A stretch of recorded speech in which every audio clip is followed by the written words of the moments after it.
reading Dracula. That being said, we are obviously picking up where we left off. So, Whitby, August 9th. The sequel to the strange arrival of the derelict in the storm last night is almost more startling than the thing itself. It turns out that the schooner is Russian from Varna and is called the Demeter. She is almost entirely in ballast of silver sand and with only a small amount of cargo, a number of great wooden boxes filled with mold. This cargo was co-signed to a Whitby solicitor, Mr. S.F. Billington of 7, the Crescent, who this morning went aboard and took formal possession of the goods co-signed to him. The Russian consul, too, acting for the character party, took formal possession of the ship and paid all harbor dues, etc. Nothing is talked about here today except the strange coincidence. The officials of the Board of Trade have been most exacting in seeing that every compliance has been made with existing regulations. As the matter is to be a 9 days' wonder, they are evidently determined that there shall be no cause of other complaint. A good deal of interest was abroad concerning the dog which landed when the ship struck, and more than a few of the members of the SPCA, which is very strong in Whitby, have tried to befriend the animal. To the general disappointment, however, it was not to be found. It seems to have disappeared entirely from the town. It may be that it was frightened and made its way onto the moors, where it is still hiding in terror. There are some who look with dread on such a possibility, lest later on it should in itself become a danger. For it is evidently a fierce brute. Early this morning, a large dog, a half-breed mastiff belonging to a coal merchant close to Tate Hill Pier, was found dead in the roadway opposite its master's yard. It had been fighting, and manifestly had had a savage opponent, for its throat was torn away and its belly was slit open as if with a savage claw. By the kindness of the Board of Trade Inspector, I have been permitted to look over the long book of the Demeter, which was in order up to within 3 days, but contained nothing of special interest except as to facts of missing men. The greatest interest, however, is with regard to the paper found in the bottle, which was today produced at the inquest. And a more strange narrative than the two between them unfolded has not been my lot to come across. As there is no motive for concealment, I am permitted to use them, and accordingly send you a transcript, which simply omitting technical details of seamanship and supercargo. It almost seems as though the captain had been seized in some kind of mania before he had got well into the blue water, and this had developed persistently throughout the voyage. Of course, my statement must be taken cum grano, which I am writing from the dictation of a clerk of the Russian consul, who kindly translated for me, time being short. Log of the Demeter, Varna to Whitby, written 18th July, things so strange happening that I shall keep accurate note henceforth till we land. On July 6, we finished taking in cargo, silver sand and boxes of earth. At noon set sail, east wind fresh, crew 5 hands, 2 mates, cook, and myself, captain. On July 11th at dawn entered Bosphorus, boarded by Turkish customs officers. Bakshish, all correct, underway at 4 p.m. On July 12th, through Dardanelles, more customs officers and flag boat of guarding squadron. Bakshish again. Work of officers thorough, but quick. Want us off soon. At dark passed into Archipelago. Can you give me a shout out? Yeah, definitely. I'll give you a shout out. I'll do it on my channel instead of on my live because there's not many people here. Bro, what is he saying? Please explain. I'm reading Dracula. Sometimes I am wondering what these words mean as well. On July 13th past Cape Matapan. Crew dissatisfied about something, seemed scared, but would not speak out. On 14th of July was something anxious about crew. Men all steady fellows who sailed with me before. Mate could not make out what was wrong. They only told him there was something, and crossed themselves. Mate lost temper with one of them that day and struck him. Expected fierce quarrel, but all was quiet. Okay, July 11th is my birthday. Oh, sick. Not too far away. Happy early birthday. On July 16th, mate reported in the morning that one of the crew, Petrovsky, was missing, could not account for it. Took larboard watch 8 bells last night, was relieved by Amranoff, but did not go to bunk. Men more downcast than ever. All said they expected something of the kind, but would not say more than there was something aboard. Mate getting very impatient with them. Feared some trouble ahead. On July 17th, yesterday, one of the men, Olgarin, came to my cabin and in an awestruck way confided to me that he thought there was a strange man aboard the ship. He said that in his watch he had been sheltering behind the deckhouse as there was a rainstorm when he saw a tall, thin man who was not like any of the crew come up the companionway and go along the deck forward and disappear. He followed cautiously, but when he got to bows, found no one, and the hatchways were all closed. He was in a panic of superstition fear, and I am afraid the panic may spread. To allay it, I shall today research the entire ship carefully from stem to stern. Let's see. Thank you. Yeah, of course. Birthdays are always fun. Later in the day, I got together the whole crew and told them, as they evidently thought there was something in the ship, we would search from stem to stern. First mate angry, said it was folly, and to yield to such foolish ideas would demoralize the men, and he would engage to keep them out of trouble with the handspike. I let him take the helm, while the rest began a thorough search, all keeping abreast with lanterns. We left no corner unsearched. As there were only the big wooden boxes, there were no odd corners where a man could hide. Men much relieved when search was over, and went back to work cheerfully. First mate scowled, but said nothing. July 22nd. Rough weather last 3 days, and all hands busy with sails, no time to be frightened. Men seem to have forgotten their dread. Mate cheerful again, and all on good terms. Praised men for work in bad weather. Past Gibraltar and out through straits, all well. July 24th. There seems some doom over this ship, already a hand short, and entering the Bay of Biscay with wild weather ahead, and yet last night another man lost, disappeared.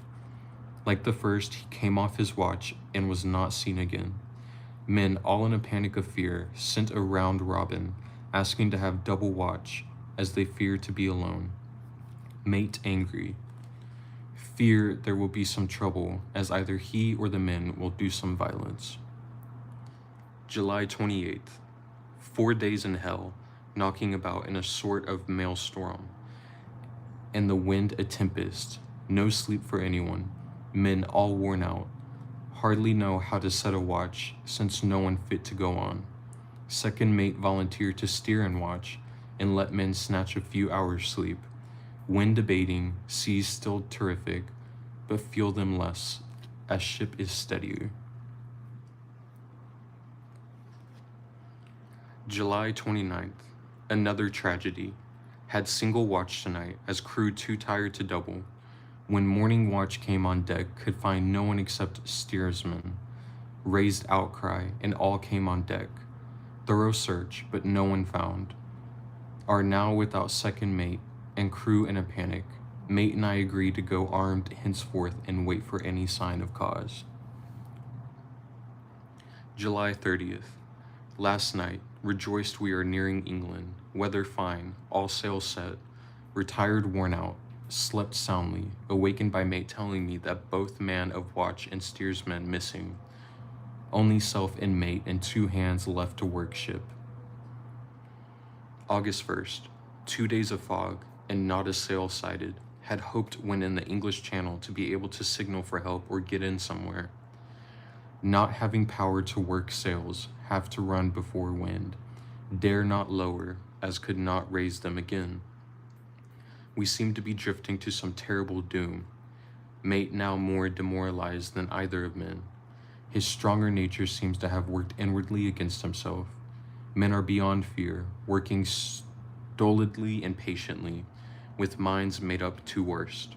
They are Russian, he Romanian. August 2nd, midnight. Woke up from few minutes sleep by hearing a cry, seemingly outside my port. Could see nothing in fog.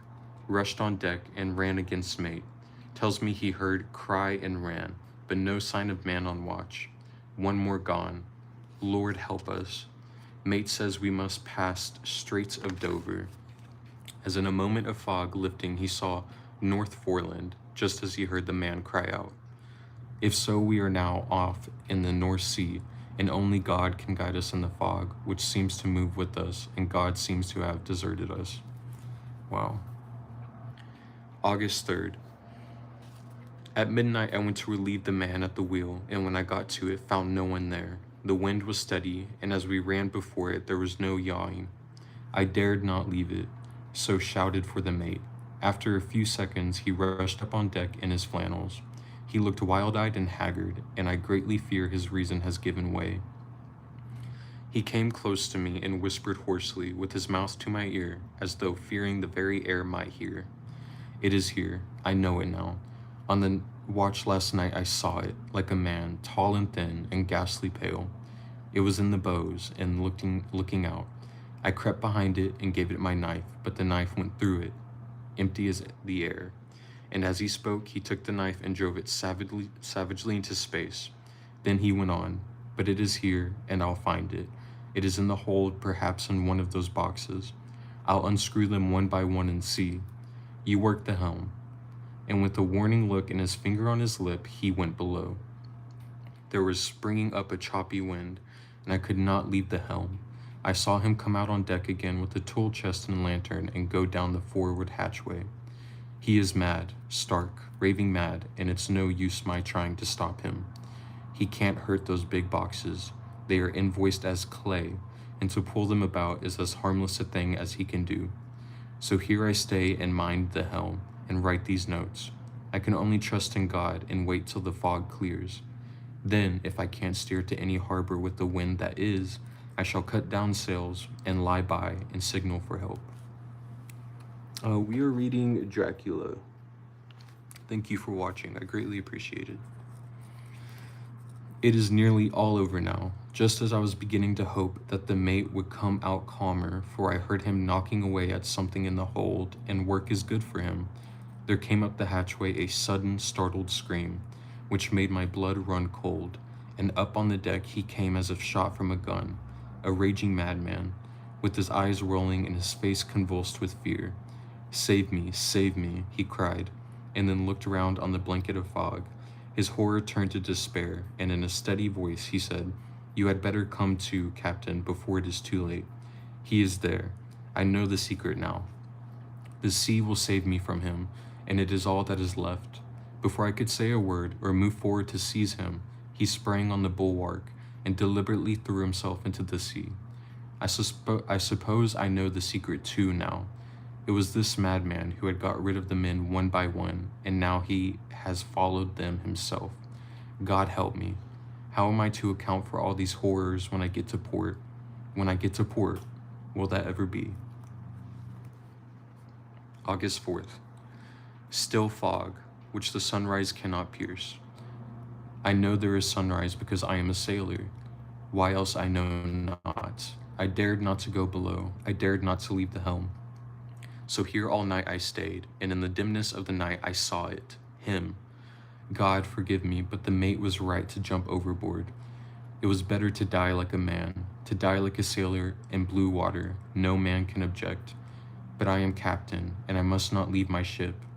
But I shall baffle this fiend or monster, for I shall tie my hands to the wheel when my strength begins to fail, and along with them I shall tie that which it dare not touch. And then, come good wind or foul, I shall save my soul and my honor as a captain. I am growing weaker, and the night is coming on. If he can look at me in the face again, I may not have time to act. If we are wrecked, mayhap this bottle may be found, and those who find it may understand. If not, well then all men shall know that I have been true to my trust. God and the Blessed Virgin and the saints help a poor ignorant soul trying to do his duty. Of course, the verdict was an open one. There is no evidence to adduce, and whether or not the man himself committed the murders, there is now none to say. The folk hear almost universally that the captain is simply a hero, and he is to be given a public funeral. Already it is arranged that his body is to be taken with a train of boats up the Esk for a piece, and then brought back to the Tate Hill Pier and up the Abbey steps, for he is to be buried in the churchyard on the cliff.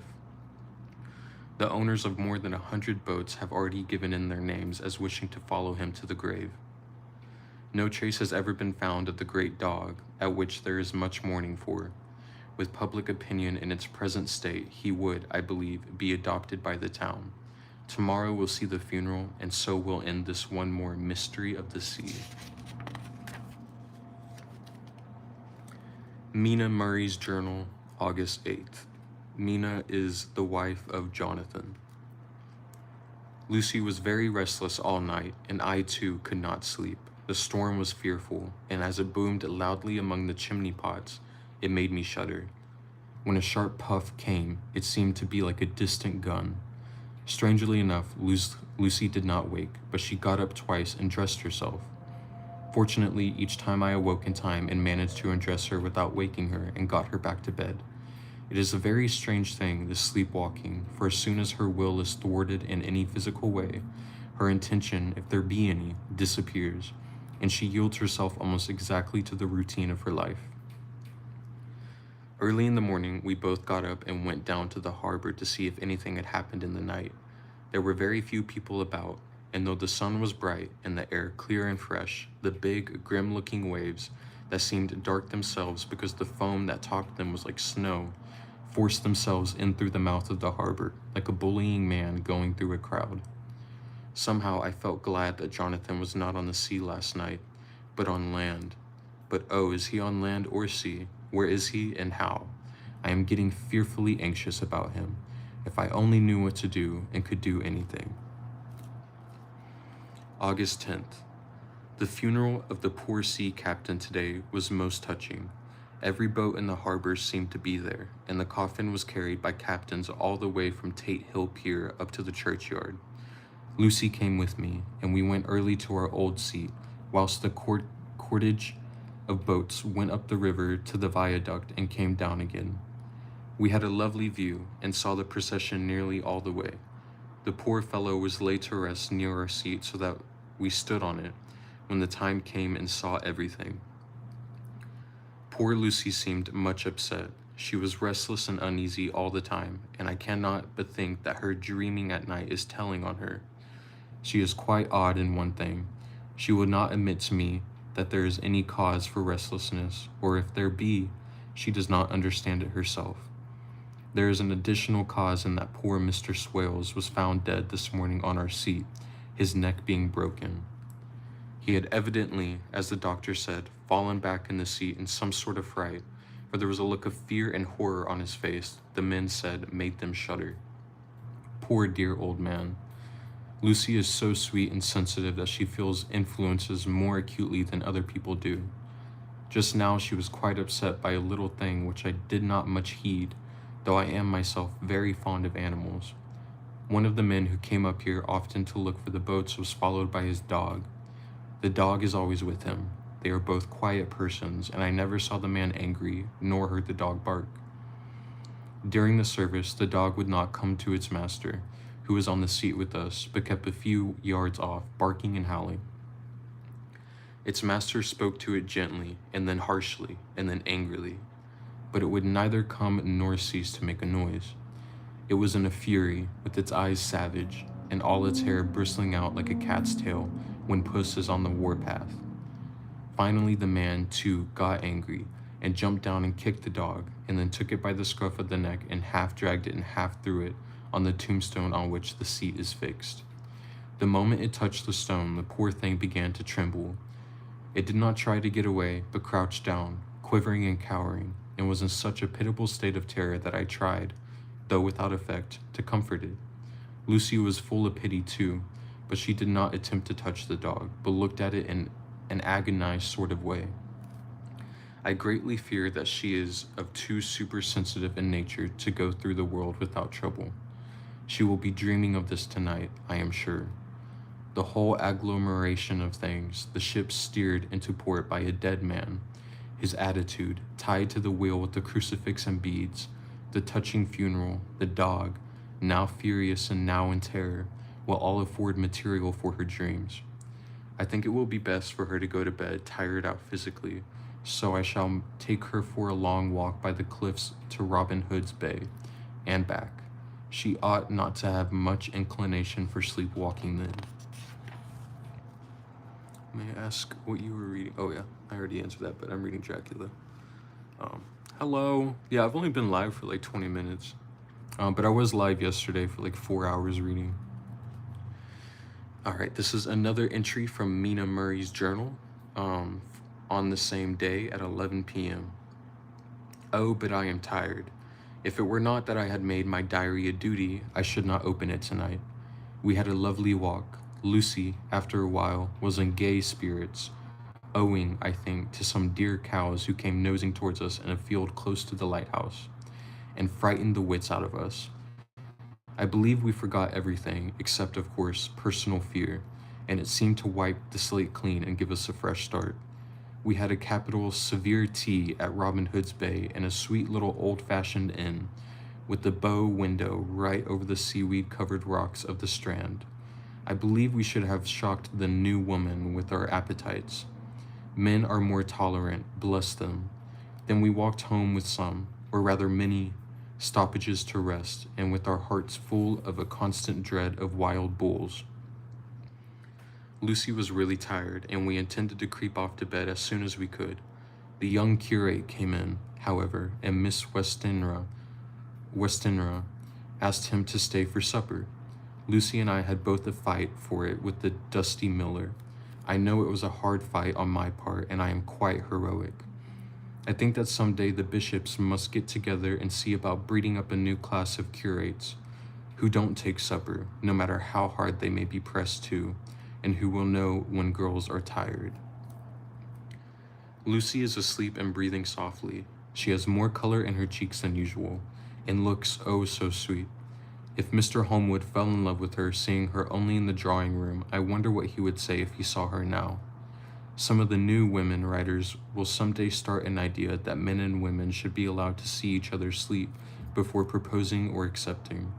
But I suppose the new woman won't condescend in future to accept. She will do the proposing herself, and a nice job she will make of it too. There's some consolation in that, and I am so happy tonight, because dear Lucy seems better.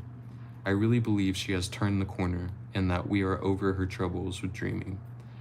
I should be quite happy if I only knew if Jonathan, God bless and keep him. Hello everyone. August 11th, 3 a.m. Diary again. No sleep now, so I may as well write. I am too agitated to sleep. We have had such an adventure, such an agonizing experience. I fell asleep as soon as I had closed my diary. Suddenly I became broad awake and sat up with a horrible sense of fear upon me, and of some feeling of emptiness around me. The room was dark, so I could not see Lucy's bed. I stole across and felt for her. The bed was empty. I lit a match and found that she was not in the room. The door was shut, but not locked, as I had left it. I feared to wake her mother, who has been more than usually ill lately, so threw on some clothes and got ready to look for her. As I was leaving the room, it struck me that the clothes she wore might give me some clue to her dreaming intention. Dressing gown would mean house, dress outside. Dressing gown and dress were both in their places. Thank God, I said to myself, she cannot be far, as she is only in her nightdress. I ran downstairs and looked in the sitting room. Not there. Then I looked in all of the other rooms of the house, with an ever-growing fear chilling my heart. Finally, I came to the hall door and found it open. It was not wide open, but the catch of the lock had not caught. The people of the house are careful to lock the door every night, so I feared that Lucy must have gone out as she was. There was no time to think of what might happen. A vague, overmastering fear obscured all details. I took a big, heavy shawl and ran out. The clock was striking 1 as I was in the crescent, and there was not a soul in sight. I ran along the north terrace, but could see no sign of the white figure which I expected. At the edge of the west cliff, above the pier, I looked across the harbor to the east cliff, in the hope or fear, I don't know which, of seeing Lucy in our favorite seat. There was a bright full moon with heavy black driving clouds, which threw the whole scene into a fleeting diorama of light and shade as they sailed across. For a moment or two I could see nothing, as the shadow of a cloud obscured St. Mary's Church and all around it. Then as the cloud passed, I could see the ruins of the abbey coming into view, and as the edge of a narrow band of light as sharp as a sword cut moved along, the church and churchyard became gradually visible. Whatever my expectation was, it was not disappointed. For there, on our favorite seat, the silver light of the moon struck a half-reclining figure, snowy white.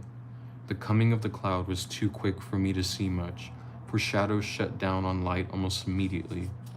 But it seemed to me as though something dark stood behind the seat where the white figure shone, and bent over it. What it was, whether man or beast, I could not tell. I did not wait to catch another glance, but flew down the steep steps to the pier and along by the fish market to the bridge, which was the only way to reach the east cliff. The town seemed as dead, for not a soul did I see. I rejoiced that it was so, for I wanted no witness of poor Lucy's condition. The time and distance seemed endless, and my knees trembled and my breath came labored as I toiled up the endless steps to the abbey. I must have gone fast, and yet it seemed to me as if my feet were weighted with lead, and as though every joint in my body were rusty. When I almost got to the top, I could see the seat and the white figure, for I was now close enough to distinguish it even through the spells of shadow. There was undoubtedly something, long and black, bending over the half-reclining white figure. I called in fright, "Lucy, Lucy," and something raised a head, and from where I was, I could see a white face and red, gleaming eyes. Lucy did not answer, and I ran on to the entrance of the churchyard. As I entered, the church was between me and the seat, and for a minute or so I lost sight of her. When I came in view again, the cloud had passed, and the moonlight struck so brilliantly that I could see Lucy half reclining with her head lying over the back of the seat. She was quite alone, and there was not a sign of any living thing about. When I bent over her, I could see that she was still asleep. Her lips were parted, and she was breathing, not softly as usual with her, but in long, heavy gasps, as though striving to get her lungs full at every breath. As I came close, she put up her hand in her sleep and pulled the collar of her nightdress close around her, as though she felt the cold. I flung the warm shawl over her and drew the edges tight around her neck, for I dreaded lest she should get some deadly chill from the night air, unclad as she was. I feared to wake her all at once, so, in order to have my hands free to help her, I fastened the shawl at her throat with a big safety pin. But I must have been clumsy in my anxiety and pinched or pricked her with it, for by and by, when her breathing became quieter, she put her hand to her throat again and moaned. When I had her carefully wrapped up, I put my shoes on her feet, and then began very gently to wake her. At first she did not respond, but gradually she became more and more uneasy in her sleep, moaning and sighing occasionally. At last, as time was passing fast, and for many other reasons, I wished to get her home at once. I shook her forcibly, till finally she opened her eyes and awoke. She did not seem surprised to see me, as, of course, she did not realize all at once where she was.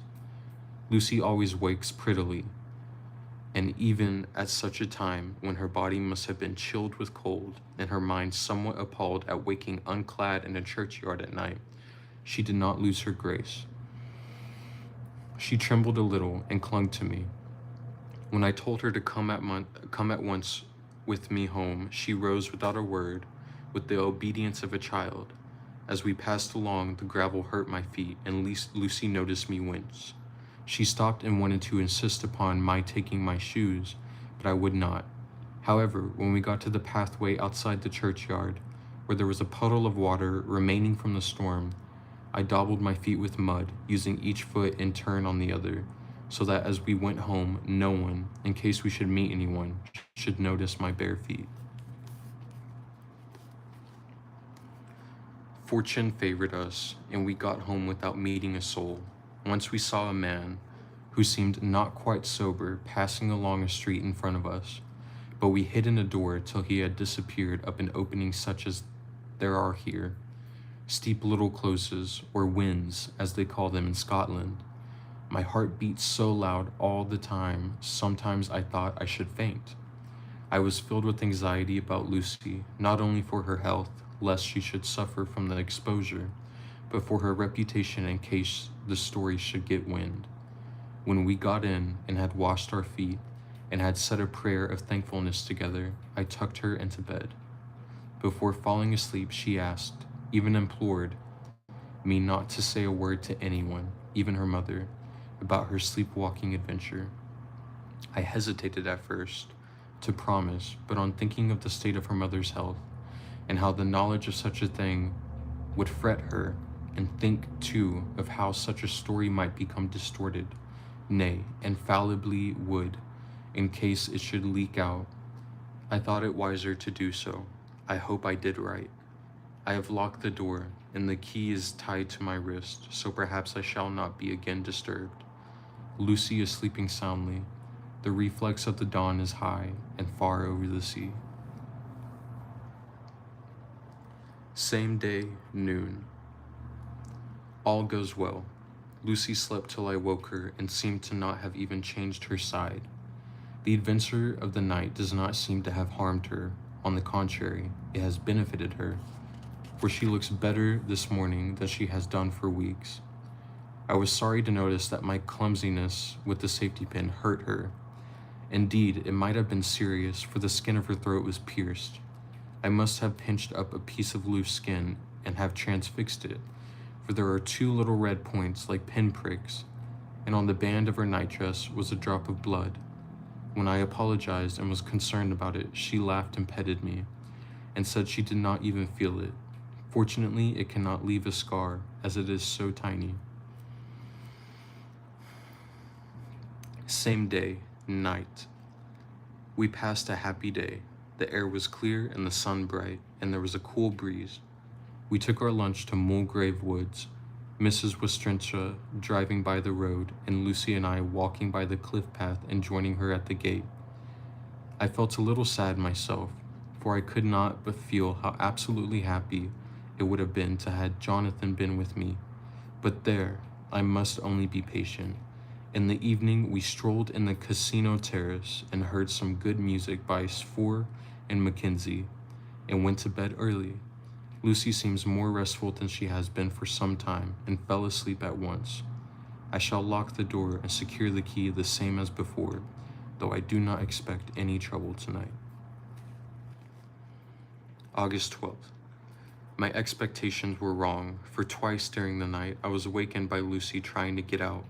She seemed, even in her sleep, to be a little impatient at finding the door shut, and went back to bed under a sort of protest. I woke with the dawn and heard the birds chirping outside of the window.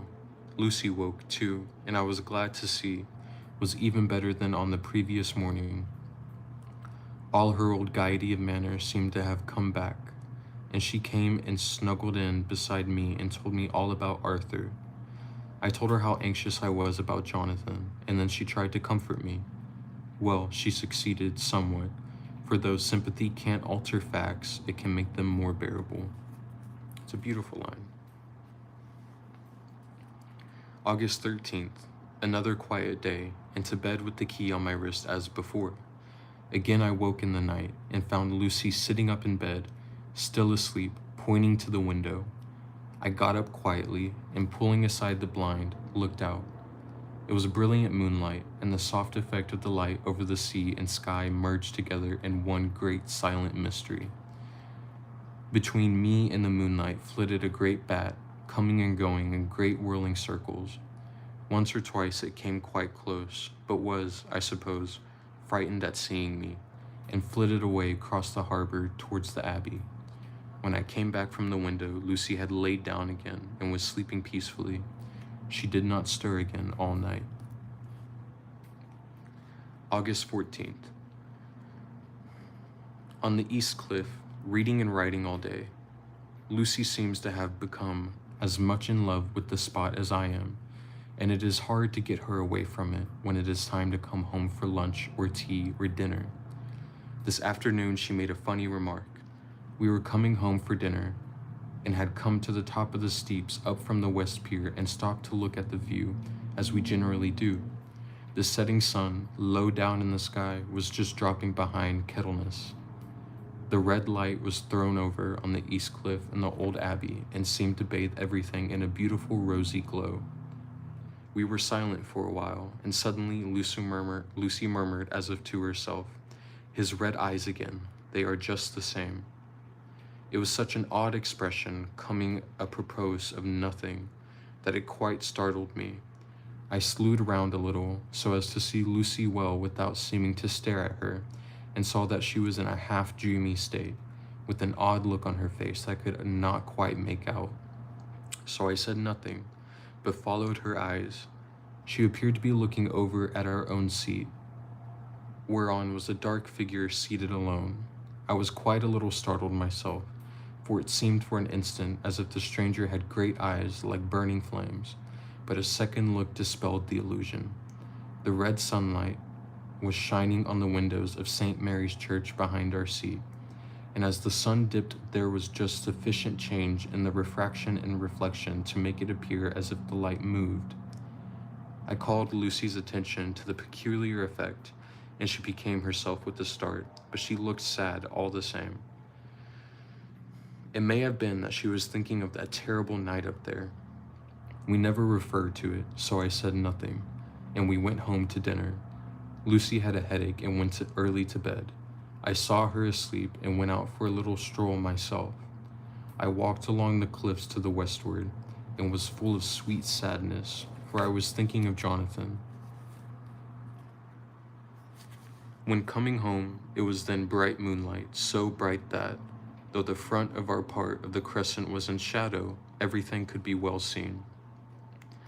I threw a glance up at our window and saw Lucy's head leaning out. I opened my handkerchief and waved it. She did not notice or make any movement whatever. Just then, the moonlight crept around an angle of the building, and the light fell on the window. There distinctly was Lucy with her head lying up against the side of the window sill and her eyes shut. She was fast asleep, and by her, seated on the window sill, was something that looked like a good-sized bird. I was afraid she might get a chill, so I ran upstairs, but as I came into the room, she was moving back to her bed, fast asleep, and breathing heavily. She was holding her hand to her throat, as though to protect it from the cold. I did not wake her, but tucked her up warmly. I have taken care that the door is locked and the window secured fastened. She looks so sweet as she sleeps, but she is paler than in her wont, and there is a drawn, haggard look under her eyes which I do not like. I fear she is fretting about something. I wish I could find out what it is. August 15th. Rose later than usual. Lucy was languid and tired, and slept on after we had been called. She had a happy surprise at breakfast. Arthur's father is better, and wants the marriage to come off soon. Lucy is full of quiet joy, and her mother is glad and sorry at once. Later on in the day, she told me the cause. She is grieved to lose Lucy as her very own, but she is rejoiced that she is soon to have someone to protect her. Poor, dear, sweet lady. She confided to me that she has got her death warrant. She has not told Lucy and made me promise secrecy. Her doctor told her that within a few months, at most, she must die, for her heart is weakening. At any time, even now, a sudden shock would be almost sure to kill her. Ah, we were wise to keep from her the affair of the dreadful night of Lucy's sleepwalking. August 17th. No diary for 2 whole days. I have not had the heart to write. Some sort of shadowy pall seems to be coming over our happiness. No news from Jonathan, and Lucy seems to be growing weaker, whilst her mother's hours are numbered to a close. I do not understand Lucy's fading away as she is doing. She eats well and sleeps well and enjoys the fresh air, but all the time the roses in her cheeks are fading, and she gets weaker and more languid by the day. At night I hear her gasping as if for air. I keep the key of our door always fastened to my wrist at night, but she gets up and walks about the room and sits at the open window. Last night I found her leaning out when I woke up, and when I tried to wake her, I could not. She was in a faint. When I managed to restore her, she was weak as water and cried silently between long, painful struggles for breath. When I asked her how she came to be at my window, she shook her head and turned away. I trust her feeling ill may not be from that unlucky prick of the safety pin. I looked at her throat just now as she lay asleep, and the tiny wound seems to have healed. They are still open and, if anything, larger than before, and the edges of them are faintly white. They are like little white dots with red centers. Unless they heal within a day or two, I shall insist on the doctor seeing about them.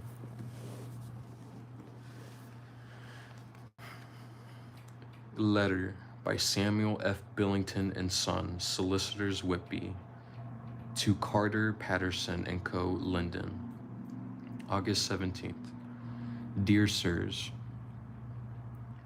herewith please receive invoice of goods sent by Great Northern Railway.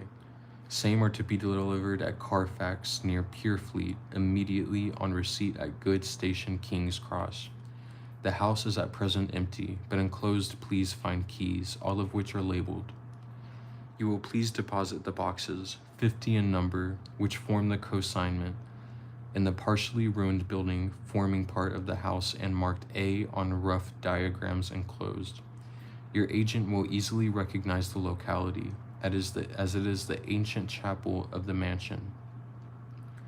The goods leave by the train at 9:30 tonight and will be due at King's Crossing at 4:30 tomorrow afternoon.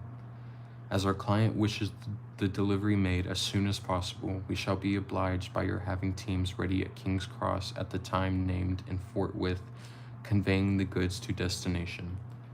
In order to obviate any delays possible through any routine requirements as to payment in your departments, we enclose check here within for £10, receipt of which please acknowledge. Should the charge be less than this amount, you can return balance. If greater, we shall at once send check for difference on hearing from you.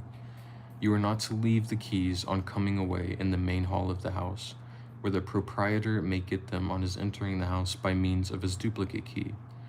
Pray do not take us as exceeding the bounds of business, courtesy, and pressing you in all ways to use the utmost expedition. We are, dear sirs, faithfully yours, Samuel F. Billington and Son. Letter from Carter, Patterson & Co., Linden, to Billington and Son, Whitby, August 21st. Dear sirs, we beg to acknowledge £10 received and to return check of £1, 17s, 9D, amount of overplus as shown in receipted account herewith. Goods are delivered in exact accordance with instructions, and keys left in parcel in main hall, as directed. We are, dear sirs, yours respectfully, Pro Carter, Patterson & Co. I agree. Very sad, but also very beautiful. August 18th, Mina Murray's journal.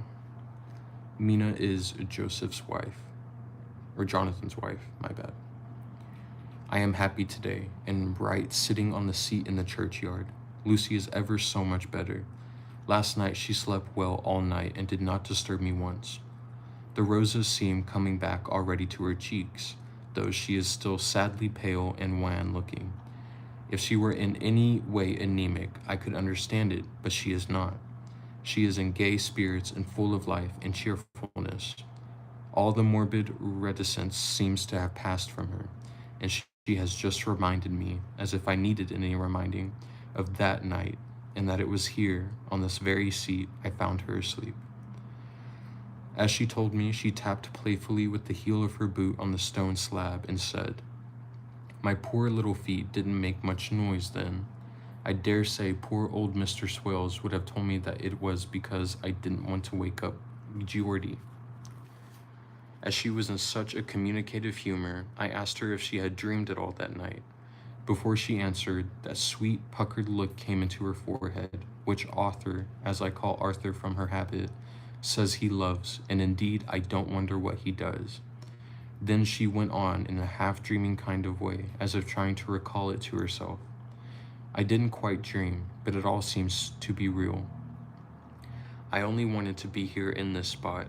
I don't know why, for I was afraid of something. I don't know what.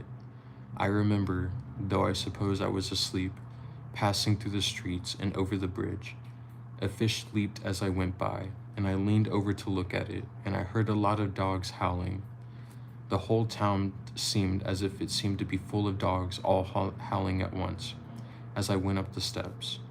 Then I had a vague memory of something long and dark with the red eyes, just as we saw in the sunset, and something very sweet and very bitter all around me at once. And then I seemed sinking into deep green water, and there was a singing in my ears, as I have heard there is to drowning men, and then everything seemed passing away from me. My soul seemed to go out from my body and float about the air. I seem to remember that once the West Lighthouse was right under me, and then there was a sort of agonizing feeling, as if I were in an earthquake, and I came back and found you shaking my body. I saw you do it before I felt you. Then she began to laugh. It seemed a little uncanny to me, and I listened to her breathlessly. I did not quite like it, and though it better not keep her mind on the subject, so we drifted on to another subject, and Lucy was like her old self again. When we got home, the fresh breeze had braced her up, and her pale cheeks were really more rosy. Her mother rejoiced when she saw her, and we all spent a very happy evening together. August 19th. Joy, joy, joy, although not all joy. At last, news of Jonathan. The dear fellow has been ill. That is why he did not write. I am not afraid to think it or to say it, now that I know. Mr. Hawkins sent me on the letter, and wrote himself oh so kindly. I am to leave in the morning and go over to Jonathan, and to help to nurse him if necessary, and to bring him home. Mr. Hawkins said it would be not a bad thing if we were to be married out there. I have cried over the good sister's letter till I can feel it wet against my bosom, where it lies. It is of Jonathan, and must be near my heart, for he is in my heart. My journey is all mapped out, and my luggage ready. I am only taking one change of dress. Lucy will bring my trunk to London and keep it till I send for it may be that I must write no more. I must keep it to say to Jonathan, my husband. The letter that he has seen and touched must comfort me till we meet. Letter from Sister Agatha at the Hospital of Saint Joseph and Mart, Budapest, to Mr. Wilhelmina Murray. August 12th. Dear Madame, I write my desire of Mr. Jonathan Harker, who is himself not strong enough to write, though progressing well, thanks to God and Saint Joseph and Saint Mary. He has been under our care for nearly 6 weeks, suffering from a violent brain fever.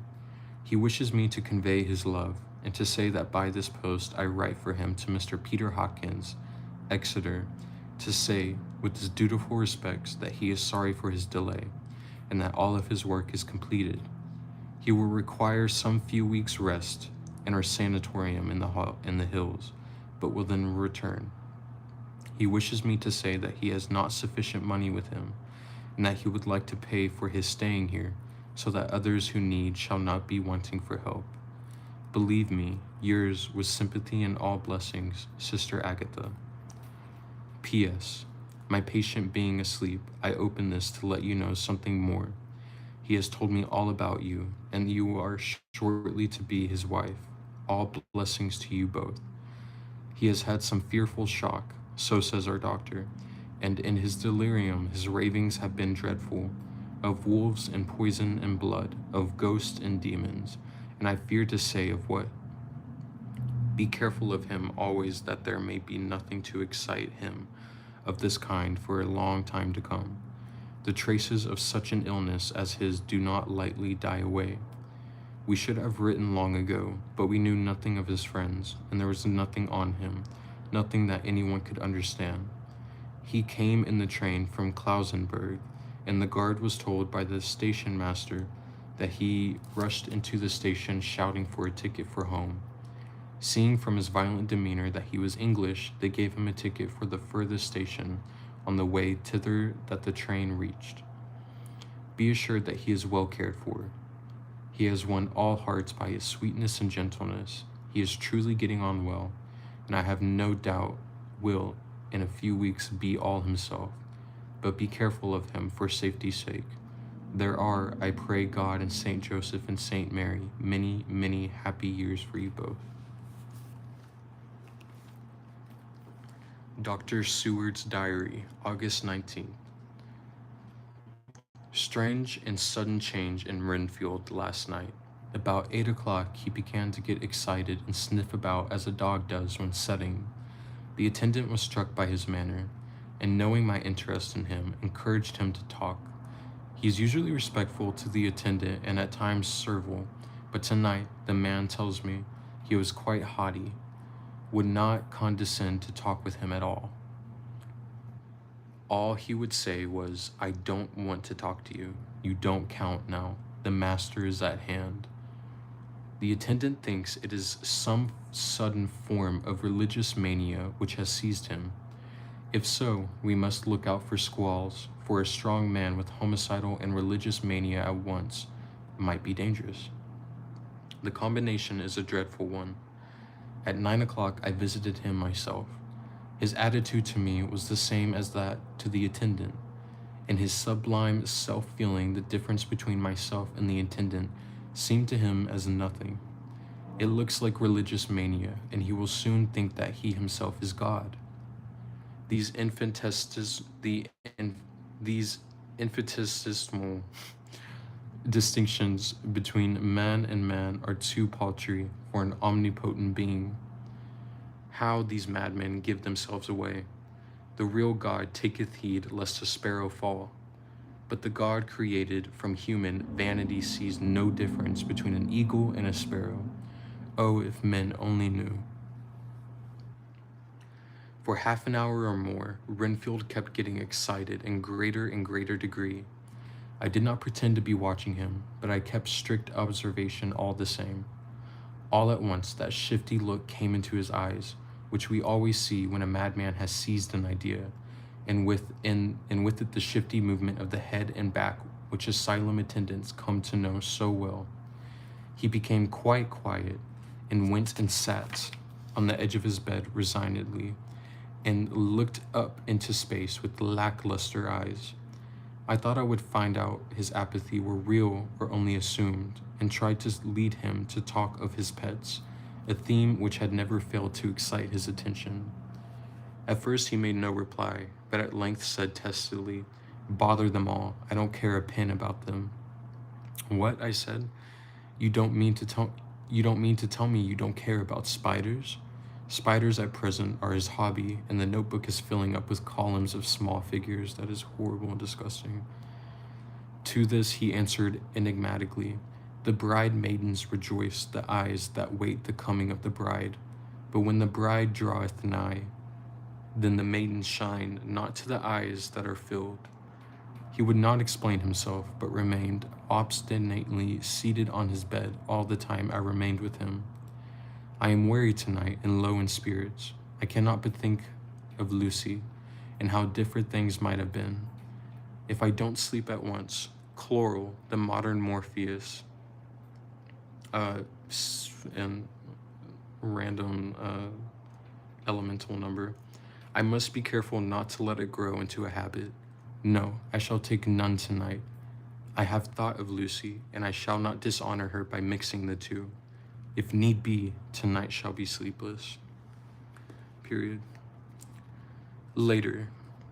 Glad I made the resolution, gladder that I kept to it. I had lain tossing about, and had heard the clock strike only twice, when the night watchman came to me, sent up from the ward to say that Renfield had escaped. Uh-oh. I threw on my clothes and ran down at once. My patient is too dangerous a person to be roaming about. Those ideas of his might work out dangerously with strangers. The attendant was waiting for me. He said he had seen him not 10 minutes before, seemingly deep asleep in his bed, when he had looked through the observation trap in the door. His attention was called by the sound of the window being wrenched out. He ran back and saw his feet disappear through the window, and had at once sent up for me. He was only in his night gear, and cannot be far off. The attendant thought it would be more useful to watch where he should go than to follow him, as he might lose sight of him whilst getting out of the building by the door. He is a bulky man, and couldn't get through the window. I am thin, so with his aid I got out, but feet foremost, and as we were only a few feet above ground, landed unhurt. The attendant told me the patient had gone to the left and had taken a straight line, so I ran as quickly as I could. As I got through the belt of trees, I saw a white figure scale the high wall which separates our grounds from those of the deserted house. I ran back at once, told the watchman to get 3 or 4 men immediately and follow me into the grounds of Carfax, in case our friend might be dangerous. I got a ladder myself, and crossing the wall, dropped down on the other side. I could see Renfield's figure just disappearing behind the angle of the house, so I ran after him. On the far side of the house, I found him pressed close against the old iron-bound oak door of the chapel. He was talking, apparently, to someone, but I was afraid to go near enough to hear what he was saying, lest I might frighten him and he should run off. Chasing an errant swarm of bees is nothing to following a naked lunatic, when the fit of escaping is upon him. After a few minutes, however, I could see that he did not take note of anything around him, and so ventured to draw nearer to him, the more so as my men had now crossed the wall and were closing him in. I had to readjust myself. I heard him say, "I am here to do your bidding, master. I am your slave, and you will reward me, for I shall be faithful. I have worshipped you long and afar off. Now that you are near, I await your commands, and you will not pass me by, will you, dear master, in your distribution of good things?" He is a selfish old beggar anyhow. He thinks of the loaves and fishes even when he believes he is a real presence. His manias make a startling combination. When we closed in on him, he fought like a tiger. He is immensely strong, for he was more like a wild beast than a man. I never saw a lunatic in such a paroxysm of rage before, and I hope I shall not again. It is a mercy that we have found out his strength and his danger in good time. With strength and determination like his, he might have done wild work before he was caged. He is safe now, at any rate. Jack Shepherd himself couldn't get free from the straight waistcoat, that keeps him restrained, and he's chained to the wall in the padded room. His cries are at times awful, but the silence that follow are more deadly still, for he means murder in every turn and movement. Just now he spoke coherent words for the first time. "I shall be patient, master. It is coming, coming, coming." So I took the hint and came to. I was too excited to sleep, but this diary has quieted me, and I feel I shall get some sleep tonight. Alrighty. This is a letter from Mina Harker to Lucy Westenra. Mina is Jonathan's wife, and Lucy is Mina's best friend. This is from Budapest on August 24th. My dearest Lucy, I know you will be anxious to hear all that has happened since we parted at the railway station at Whitby. Well, my dear, I got to Hull all right, and caught the boat to Hamburg, and then the train on here. I feel that I can hardly recall anything of the journey, except that I knew I was coming to Jonathan, and that I should have to do some nursing. I had better get all the sleep I could. I found my dear one, oh, so thin and pale and weak-looking. All the resolution has gone out of his dear eyes, and that quiet dignity which I told you was in his face has vanished. He is only a wreck of himself, and he does not remember anything that has happened to him for a long time past.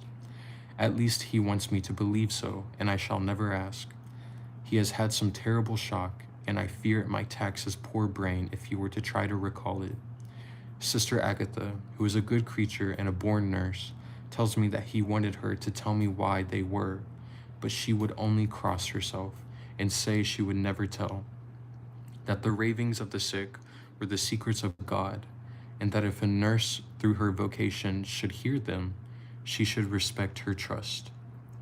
She is a sweet, good soul, and the next day, when she saw I was troubled, she opened up the subject my poor dear raved about, added, I can tell you this much, my dear, that it was not about anything which he has done wrong himself, and you, as his wife-to-be, have no cause to be concerned.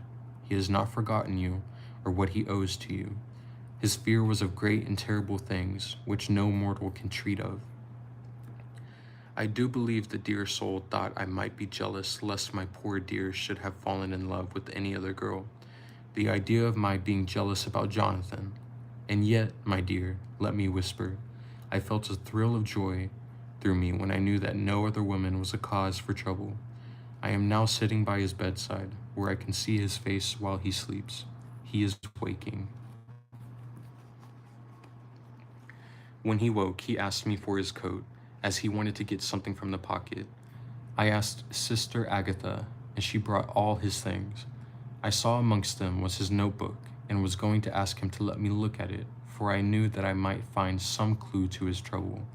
But I suppose he must have seen my wish in my eyes, for he sent me over to the window, saying he wanted to be quite alone for a moment. When he called me back, and he said to me very solemnly, Wilhelmina. I knew then that he was in deadly earnest, for he has never called me by that name since he asked me to marry him. You know, my dear, my ideas of the trust between husband and wife. There should be no secret, no concealment. I have had a great shock, and when I try to think of what it is I feel, my head spin round, and I do not know if it was real or the dreaming of a madman. You know I had brain fever, and that is to be mad.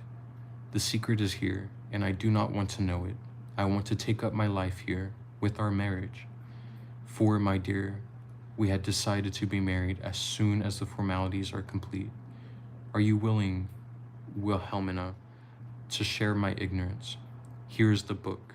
Take it and keep it. Read it if you will, but never let me know unless, indeed, some solemn duty should come upon me to go back to the bitter hours, asleep or awake, sane or mad, recorded here. He fell back exhausted, and I put the book under his pillow and kissed him.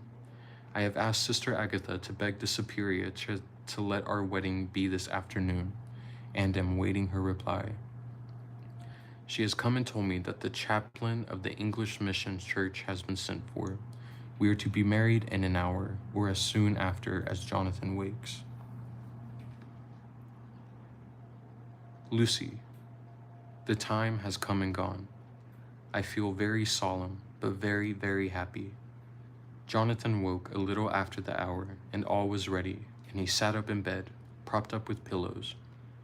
He answered his "I will" firmly and strong. I could hardly speak. My heart was so full that even those words seemed to choke me. The dear sisters were so kind. Please God, I shall never, never forget them, nor the grave and sweet responsibilities I have taken upon me. I must tell you of my wedding present. When the chaplain and the sisters had left me alone with my husband, oh, Lucy, it is the first time I have written the words "my husband."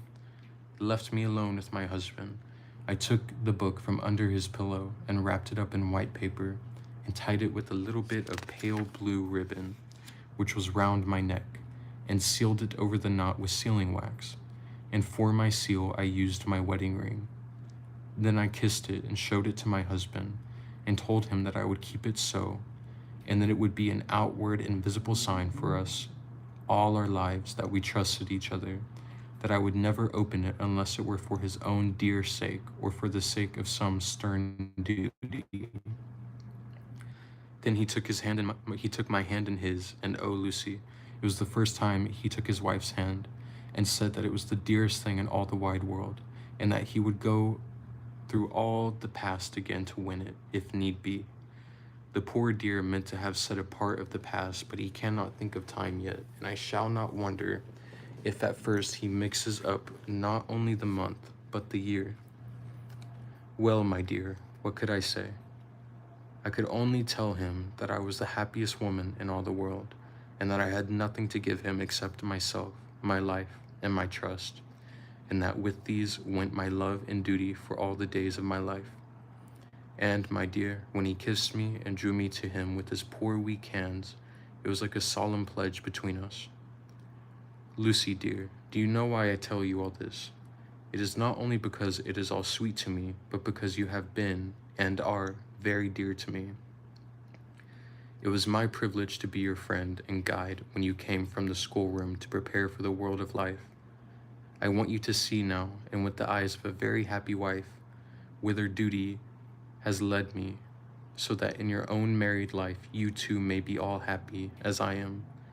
My dear, please Almighty God, your life may be all its promises, a long day of sunshine with no harsh wind, no forgetting duty, no distrust. I must not wish you no pain, for that can never be, but I do hope you will be always as happy as I am now. Goodbye, my dear. I shall post this at once, and perhaps write you very soon again. I must stop, for Jonathan is waking. I must attend my husband. Your ever-loving Mina Harker. Sorry, I got really close to the camera for a second. I'll take a little coffee break. Take a little sip of my coffee.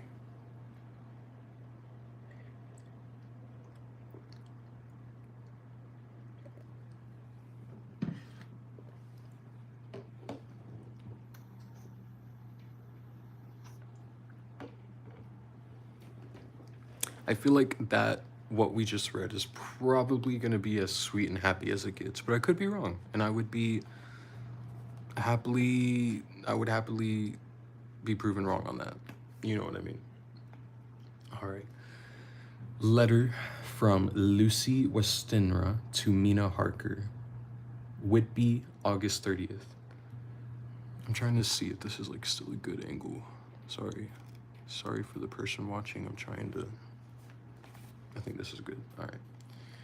Also, by the way, I appreciate you watching. Much love. My dearest Mina, oceans of love and millions of kisses, and may you soon be in your own home with your husband. I wish you were coming home soon enough to stay with us here. The strong air would soon restore Jonathan. It has quite restored me. I have an appetite like a cormorant, am full of life, and sleep well. You will be glad to know that I have quite given up walking in my sleep. I think I have not stirred out of my bed for a week. That is when I once got into it at night. Arthur says I am getting fat. Oh, all right. By the way, I forgot to tell you that Arthur is here. We have such walks and drives and rides and rowing and tennis and fishing together, and I love him more than ever. He tells me that he loves me more, but I doubt that. For at first he told me that he couldn't love me more than he did then. But this is nonsense. There he is calling to me. So no more just at present from your loving Lucy. P.S. The mother sends her love. She seems better, poor dear. P.P.S. We are to be married on September 28th. Dr. Seward's Diary, August 20th. All right, so this is 10 days before the letter from Lucy. The case of Renfield grows even more interesting. He is now so far quieted that there are spells of cessation from his passion. For the first week after his attack, he was perpetually violent. Then one night, just as the moon rose, he grew quiet and kept murmuring to himself, "Now I can wait, now I can wait." The attendant came to tell me, so I ran down at once to have a look at him. He was still in the straight waistcoat and in the padded room, but the suffused look had gone from his face, and his eyes had something of their old pleading. I might almost say, cringing softness. I was satisfied with his present condition and directed him to be relieved. The attendants hesitated, but finally carried out my wishes without protest.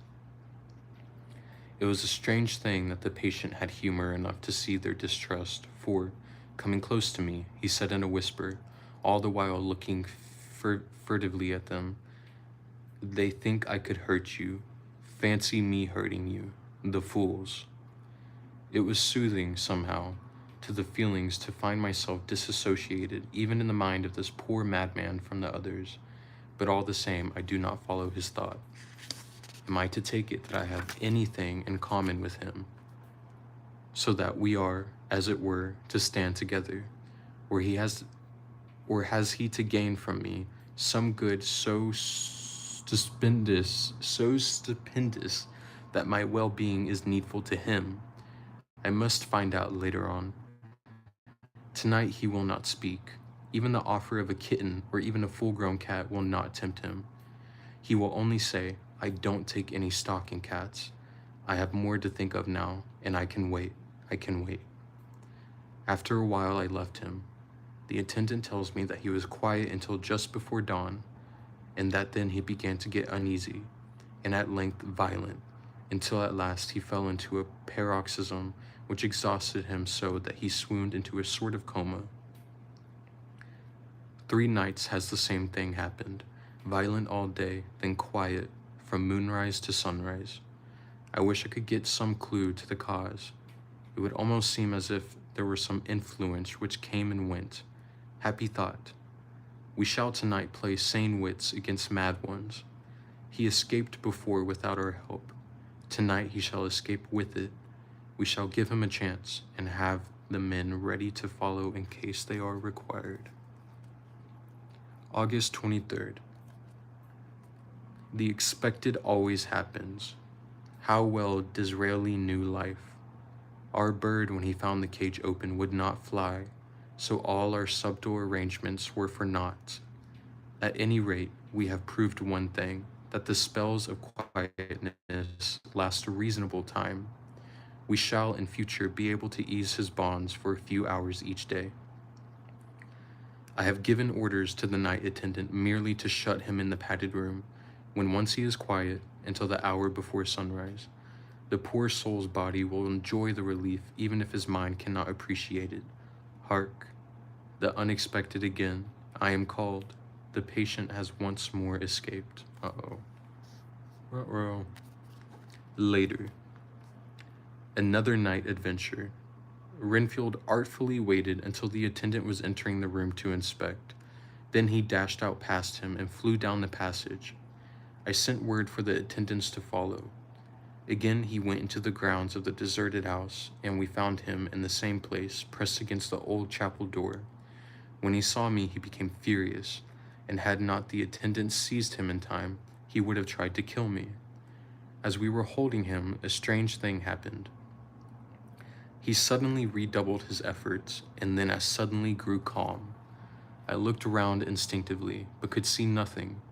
Then I caught the patient's eye and followed it, but could trace nothing as it looked into the moonlight sky, except a big bat, which was flapping its silent and ghostly way to the west. Bats usually wheel about, but this one seemed to go straight on, as if it knew where it was bound for, or had some intention of its own. The patient grew calmer every instant, and presently said, "You needn't tie me. I shall go quietly." Without trouble, we came back to the house. I feel there is something ominous in his calm, and shall not forget this night. Lucy Westerna's diary. Hillingham, August 24th. I must imitate Mina and keep writing things down. Then we can have long talks when we do meet. I wonder when it will be. I wish she were with me again, for I feel so unhappy. Last night I seemed to be dreaming again, just as I was at Whitby. Perhaps it is the change of air, or getting home again. It is all dark and horrid to me, for I can remember nothing. But I am full of vague fear, and I feel so weak and worn out. When Arthur came to lunch, he looked quite grieved when he saw me, and I hadn't the spirit to try to be cheerful. I wonder if I could sleep in Mother's room tonight. I shall make an excuse to try. August 25th. Another bad night. Mother did not seem to take to my proposal. She seems not too well herself, and doubtless she fears to worry me. I tried to keep awake and succeeded for a while, but when the clock struck 12, it waked me from a doze, so I must have been falling asleep. There was a sort of scratching or flapping at the window, but I did not mind it, and as I remember no more, I suppose I must have fallen asleep. More bad dreams. I wish I could remember them. This morning I am horribly weak. My face is ghastly pale, and my throat pains me. It must be something wrong with my lungs, for I don't seem to be getting air enough. I shall try to cheer up when Arthur comes, or else I know he will be miserable to see me so.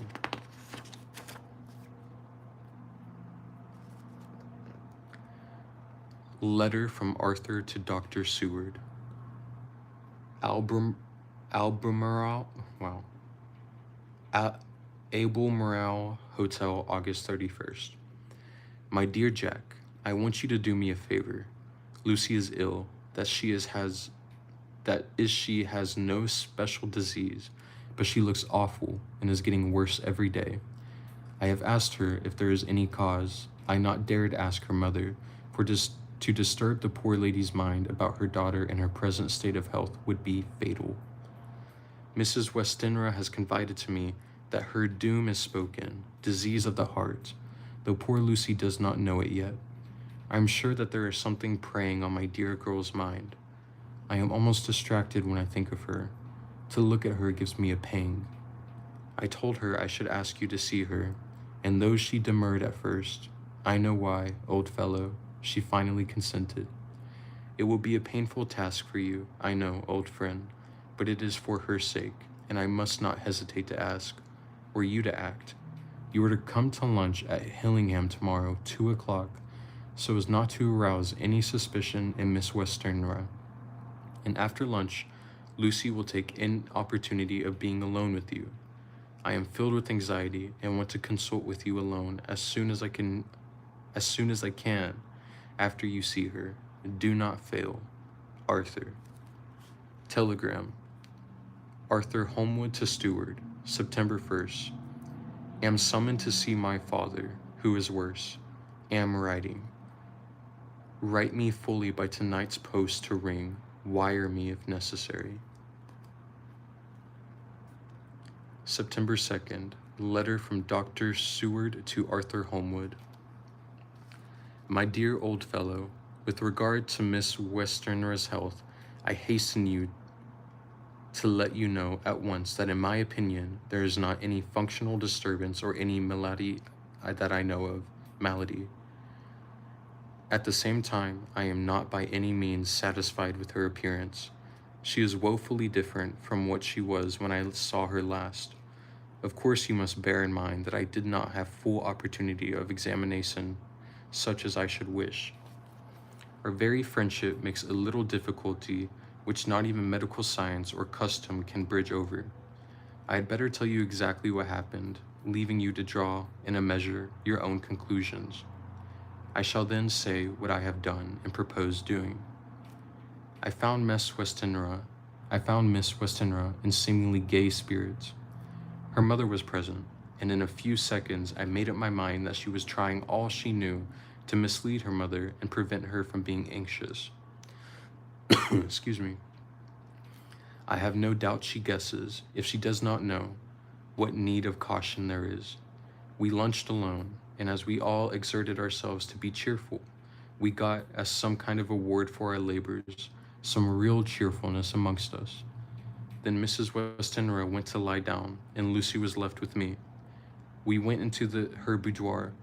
Until we got there, her gaiety remained, for the servants were coming and going. As soon as the door was closed, however, the mask fell from her face, and she sank down into a chair with a great sigh and hid her eyes with her hand. When I saw that her high spirits had failed, I at once took advantage of her reaction to make a diagnosis. She said to me very sweetly, I cannot tell you how I loathe talking about myself. I reminded her that a doctor's confidence was sacred, but that you were grievously anxious about her. She caught on to my meaning at once, and settled that matter in a word. Tell Arthur everything you choose. I do not care for myself, but for him. so I am quite free.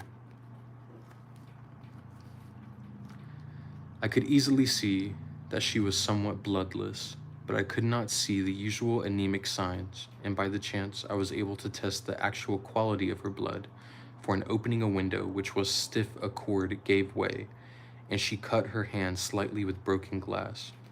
It was a slight matter in itself, but it gave me an evident chance, and I secured a few drops of the blood and have analyzed them. The analysis give a quite normal condition and shows, I should infer, in itself a vigorous state of health. In other physical matters, I was quite satisfied that there is no need for anxiety, but as there must be a cause somewhere, I have come to the conclusion that it must be something mental. She complains of difficulty breathing satisfactorily at times, and of heavy, lethargic sleep, with dreams that frighten her, but regarding which she can remember nothing. She says that as a child she used to walk in her sleep, and that when in Whitby the habit came back, and that once she walked out in the night and went to Eastcliff, where Miss Murray found her. But she assures me that of late the habit has not returned. I am in doubt, and so have done the best thing I know of. I have written to my old friend and master, Professor Van Helsing of Amsterdam. Oh, cool. Who knows as much about obscure diseases as anyone in the world. I have asked him to come over, and as you told me that all things were to be at your charge, I have mentioned to him who you are and your relation to Miss Westenra. This, my dear fellow, is in obedience to your wishes, for I am only too proud and happy to do anything I can for her. Van Helsing would, I know, do anything for me for a personal reason, so no matter on what ground he comes, he must accept his wishes. He is a seemingly arbitrary man. This is because he knows what he is talking about better than anyone else. He is a philosopher and a metaphysician, and one of the most advanced scientists of his day, and he has, I believe, an absolutely open mind. This, with an iron nerve, a temper of the ice brook, an indomitable resolution, self-command, and toleration exalted from virtues to blessings, and the kindliest and truest heart that beats. These form his equipment for the noble work that he is doing for mankind, work both in theory and practice, for his views are as wide as his all-embracing sympathy. I tell you these facts that you may know why I have such confidence in him. I have asked him to come at once. I shall see Miss Westenra tomorrow again. She is to meet me at the stores, so that I may not alarm her mother by too early a repetition of my call. Yours always, John Seward. Letter, Abraham Van Helsing, to Dr. Seward, September 2nd. My good friend, when I received your letter, I am already coming to you. By good fortune, I can leave just at once, without wrong to any of those who have trusted me. Were fortune other, then it were bad for those who have trusted, for I come to my friend when he call me to aid those he holds dear.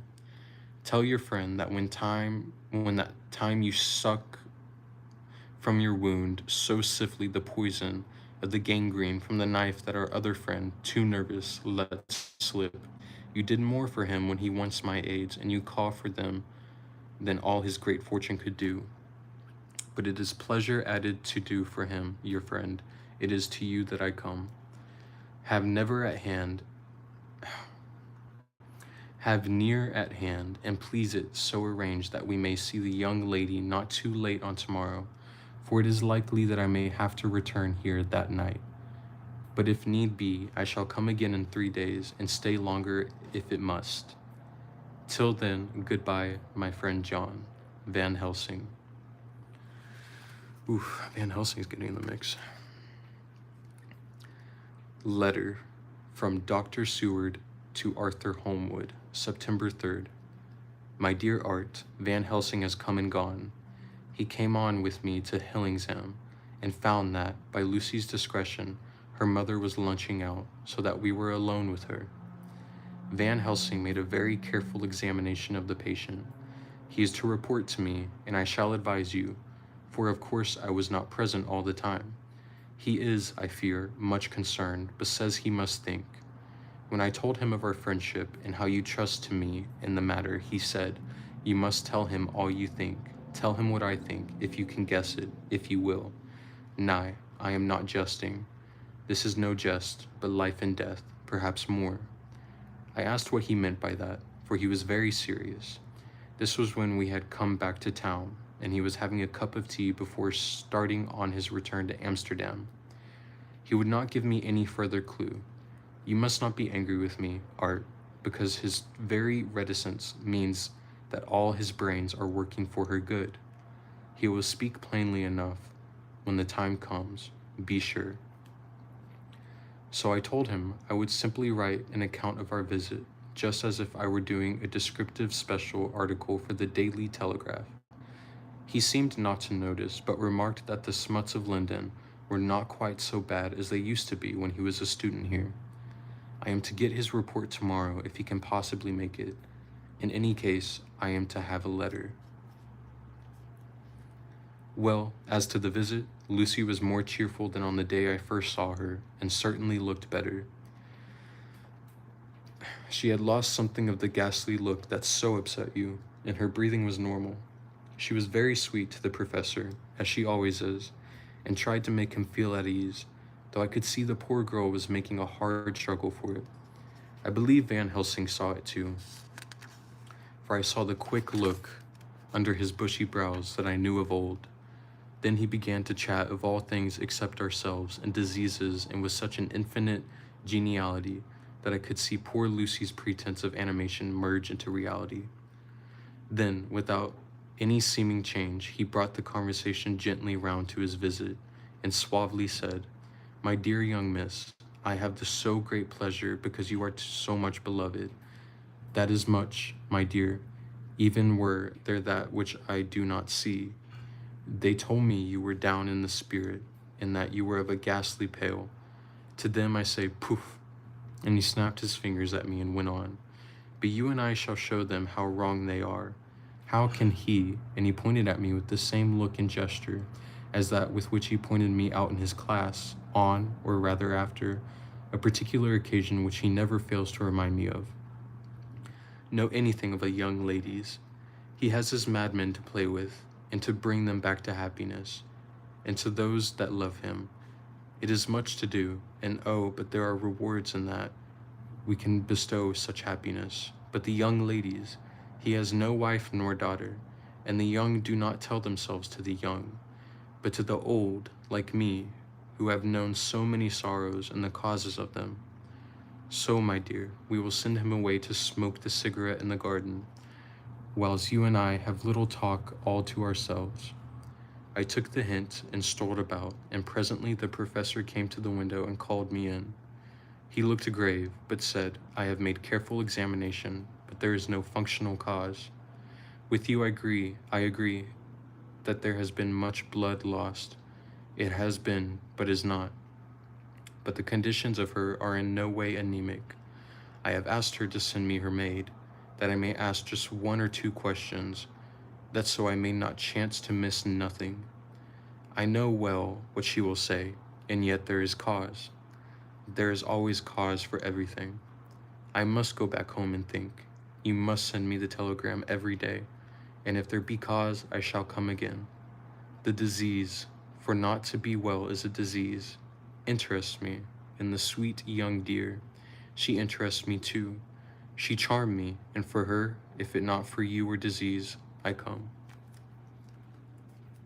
As I tell you, he would not say a word more, even when we were alone. And so now, Art, you know all I know. I shall keep stern watch. I trust your poor father is rallying. It must be a terrible thing to you, my dear old fellow, to be placed in such a position between two people who are both so dear to you. I know your idea of duty to your father, and you are right to stick to it. But if need be, I shall send your word to come at once to Lucy, so do not be over anxious unless you hear from me. Dr. Seward's Diary, September 4th. Get readjusted. Get another little sip of coffee. This is getting good. Van Helsing, huh? I wonder, I know Van Helsing has his own movies and stuff, but I wonder, does he have like his own books that were written about him?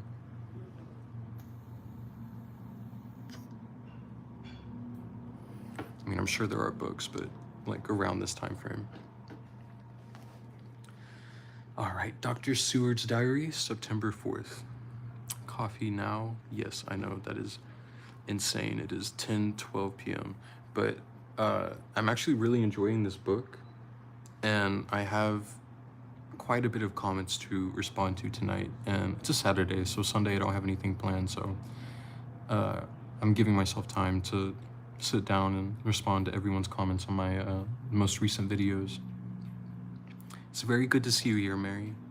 I'd never be able to sleep. I know. I guess maybe that's why I'm doing it. I'm sure tomorrow around like 3 or 4 p.m. I'll get tired enough to, doze off. Alrighty. Good to see you. Good to see you too. I greatly appreciate it. I'm sending you much love and many blessings to you and yours. Thank you for stopping by. I appreciate it. Alright. Zoophagous patient still keeps up our interest in him. He had only one outburst, and that was yesterday at an unusual time. Just before the stroke of noon, he began to grow restless. The attendant knew the symptoms and at once summoned aid. Fortunately, the men came at a run and were just in time, for at the stroke of noon, he became so violent that it took all their strengths to hold him. In about 5 minutes, however, he began to get more quiet and finally sank into a sort of melancholy, in which state he has remained up to now. The attendant tells me that his screams whilst in the paroxysm were really appalling. I found my hands full when I got in, attending to some of the other patients who were frightened by him. Indeed, I can quite understand the effect, for the sounds disturbed even me, though I was some distance away. It is now after the dinner hour of the asylum, and as yet my patient sits in a corner brooding, with a dull, sullen, woe-begone look in his face, which seems rather to indicate than to show something directly. I cannot quite understand it. Later. Another change in my patient. At 5 o'clock I looked in on him and found him seemingly as happy and contented as he used to be. He was catching flies and eating them, and was keeping note of his capture by making nail marks on the edge of the door between the ridges of padding. When he saw me, he came over and apologized for his bad conduct, and asked me in a very humble, cringing way to be led back to his own room, and to have his notebook again. I thought it well to humor him, so he is back in his room with the window open. He has the sugar of his tea spread out on the windowsill, and is reaping quite a harvest of flies. He is not now eating them, but putting them into a box, as of old, and is already examining the corners of his room to find a spider. I tried to get him to talk about the past few days, for any clue to his thoughts would be of immense help to me, but he would not rise. For a moment or two he looked very sad, and said in a sort of faraway voice, as though saying it rather to himself than to me, all over, all over. He has deserted me. No hope for me now unless I do it myself. Then suddenly, turning to me in a resolute way, he said, Doctor, won't you be very good to me and let me have a little more sugar? I think it would be very good for me. And the flies, I said. Yes, the flies like it too, and I like the flies, therefore I like it. And there are people who know so little as to think that madmen do not argue. I procured him a double supply and left him as happy a man as, I suppose, any in the world. I wish I could fathom his mind. Midnight. Another change in him. I had been to see Miss Westerna, whom I found much better, and had just returned, and was standing at our own gate looking at the sunset, when once more I heard him yelling. As his room is on the side of the house, I could hear it better than in the morning. It was a shock to me to return from the wonderful smoky beauty of a sunset over Linden, with its lurid lights and inky shadows and all the marvelous tints that come on foul clouds even as on foul water, and to realize all the grim sternness of my own cold stone building, with its wealth of breathing misery, and my own desolate heart to endure it all. I reached him just as the sun was going down, and from his window saw the red disk sink. As it sank, he became less and less frenzied, and just as it dipped, he slid from the hands that held him, an inert mass, on the floor.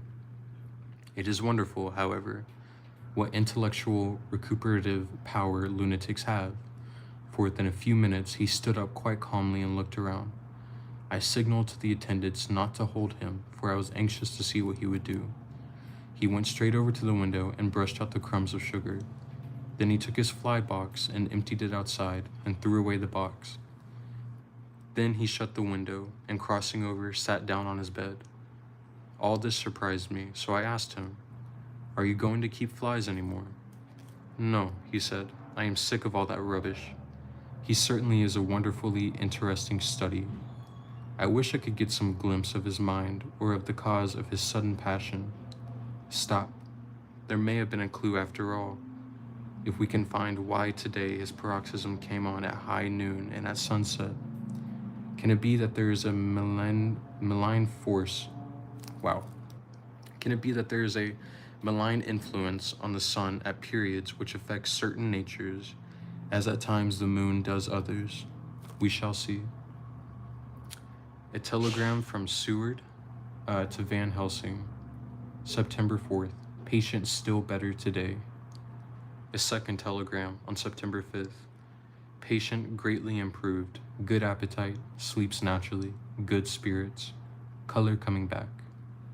Another telegram on September 6th. Terrible change for the worse. Come at once. Do not lose an hour. I hold over telegram to Homewood till have seen you.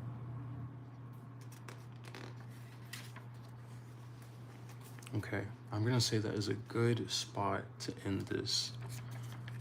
We were on page 116. I believe we started on page 85. Good progress.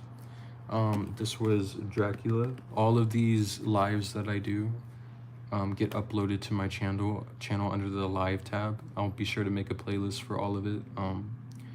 Yeah, I'll be here tomorrow reading Dracula as well.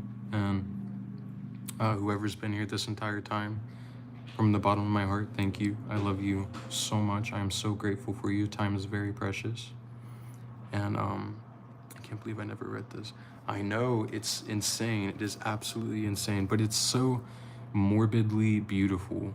It has its little spurts of happiness, but it gets swallowed up by, all the dread, which I enjoy. It makes you really, really uneasy and then picks you up and then slides you back into uneasiness, so you're not uneasy like throughout the entire story, But Mary, much love to you. I am going to make some more coffee.